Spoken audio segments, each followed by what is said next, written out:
All right, welcome back. I've had a couple of people asking, what was the real issue with Mayo? Why was it running the way it was? Well, it's a mixture of a couple things that I have done. Let's see, one thing here needs to be fixed too. I was sitting there talking. I don't know how that even dropped down like that. Considering I got this bracketry on her. Hey. All right, well, I gotta fix that. Anyhow, some of the issues that we found. One was,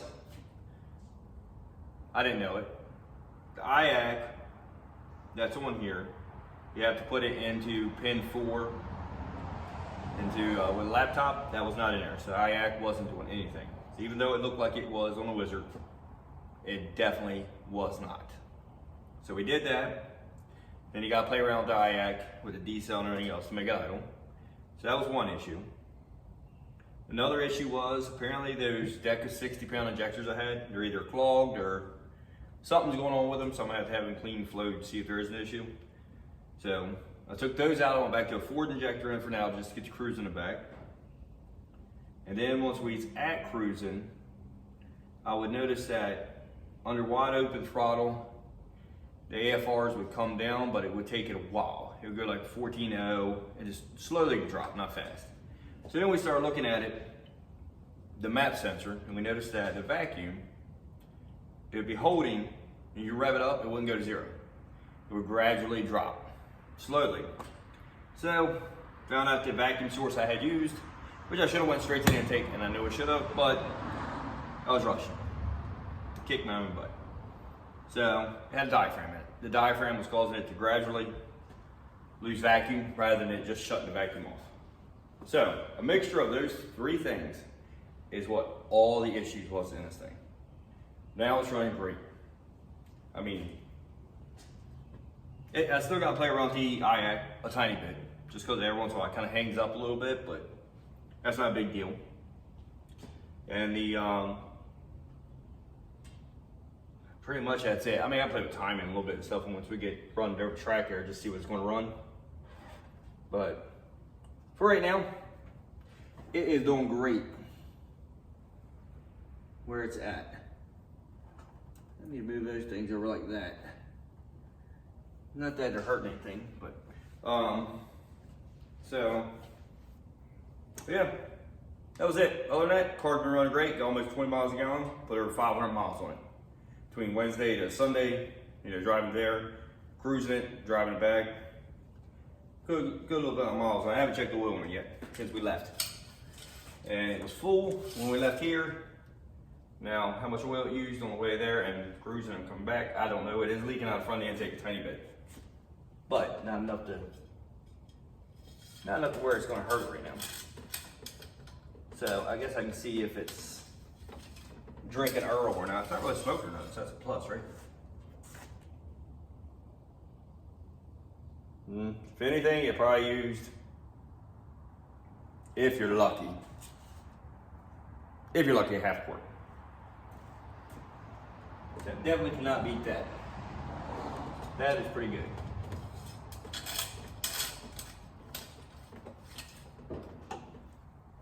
So that's good. And I mean, it's, I don't know.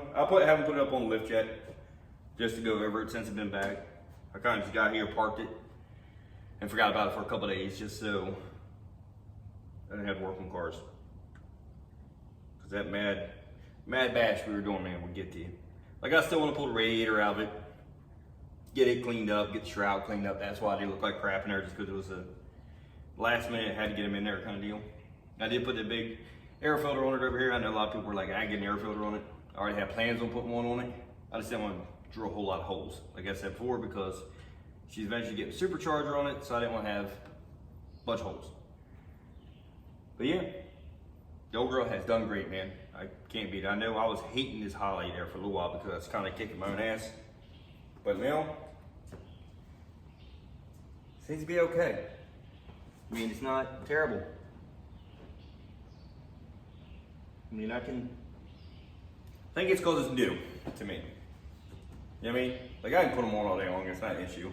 I was never tuned with one. So I always have Connor do it for me.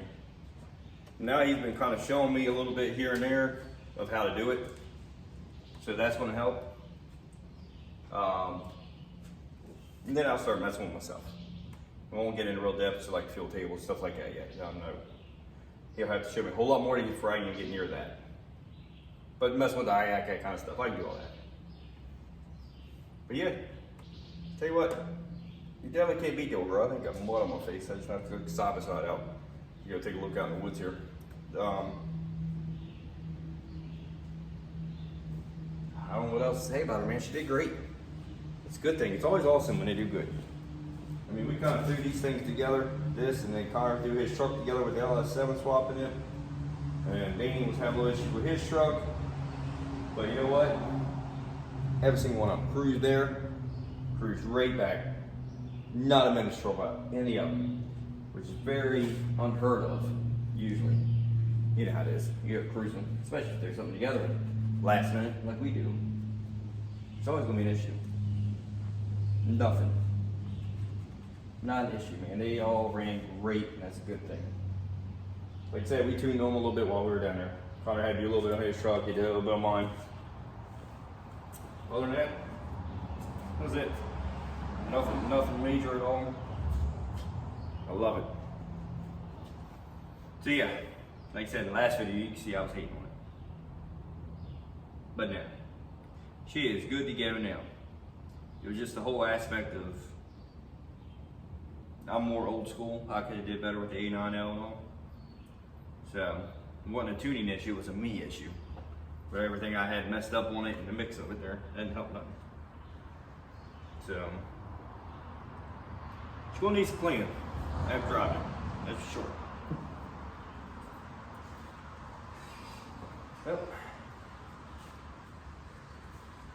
I think that's about it for this one, man. I mean, it's not a whole lot to do right now. I got to unload tools on it. I might put it up in the air, take a look underneath of it, just make sure everything still looks okay. Nothing fell off. Doesn't have a big massive leak. The leak on the front of the intake, I don't know. I can't really tell. I can't tell if it's the intake or if it is the timing chain cover here.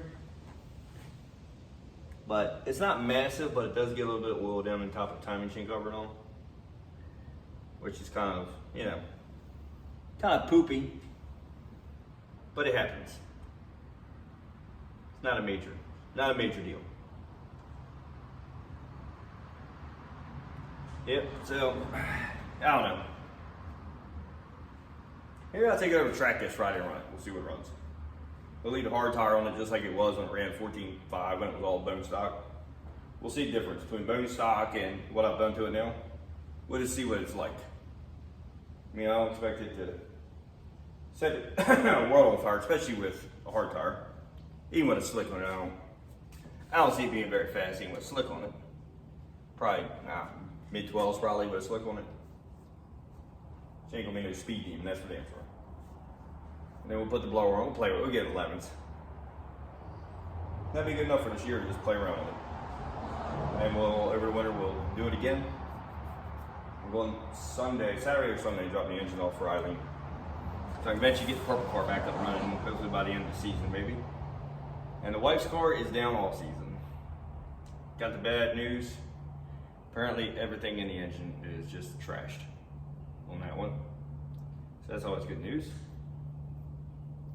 So it won't be ready, he said, for 2 to 4 months. So we're looking probably September. Probably have hers back and running in September. Unfortunately. But hopefully once she gets it back together, we got Adam tuning it again. He didn't blow it up before. So that's a huge plus there with the other dude. He blew it up 4 times. So, you gotta love that too. Alrighty. Well, that's gonna be it. I'm gonna get off here, get this thing in the air, take a gander at this thing, see if it's falling apart underneath or it's alright. Like I said, watch out for the other video here. Probably Friday, I'll be taking it over to the track and we'll see what it's gonna do. put down here what kind of guesses you think this thing's gonna run. Like I say, I'm leaving the hard tire on it, so she's definitely not gonna hook. But put a gander in there. Just put something in there. Beep Bob down below there. Tell me what you guys think.